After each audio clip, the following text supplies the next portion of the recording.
The cauldron of tension between Iran and the West is simmering. It seems the slightest increase of heat could make it boil over into an all-out confrontation. But where will be that boiling point? The point of no return. We're getting closer and closer to war with Iran. The Iranians are playing with fire. The problems in a crisis is you get where any small thing can really set it off.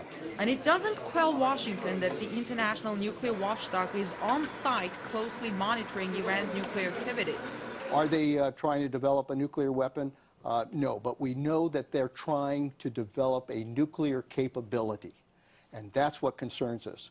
And our red line to Iran is do not develop a nuclear weapon. Iran's main source of livelihood, its oil export, is in danger. The U.S. is imposing fresh sanctions that will dramatically complicate transactions through Iran's central bank. Iran is also close to losing Europe as a customer. The reason that this is happening is that this is the logical conclusion of our current strategy against Iran. We have sanctions in place with no diplomacy. The only way that that ends is through confrontation.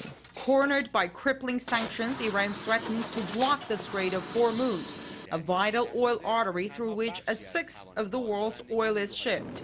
The U.S. replied by moving its Fifth Fleet to the region and saying if Iran goes for it, they will attack. Experts say the policy of isolating Iran may lead to other threats from Tehran, and the possibility that one day they will go through with their threats. But Washington signals that it's ready, or it wants everybody to believe that it's ready.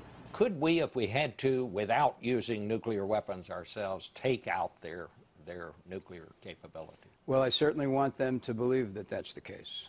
Well, is it? I absolutely want them to believe that that's the case. Mr. Secretary, would you like to add anything to that? Some believe it's just a war of words, and neither side will go for an all-out conflict, considering what a disaster it will be for the whole region. Frankly speaking, this tension is artificial. It doesn't have to happen. It doesn't need to exist. The Iranians would do themselves an enormous favor by saying less, and we would do ourselves a favor by ignoring most of it. All of this, sadly, I think, is connected to Israel and the Israeli fear of Iran for rhetorical reasons more than military ones. It may be a war of words, but actions are already showing. Thousands of U.S. troops are being deployed to Israel.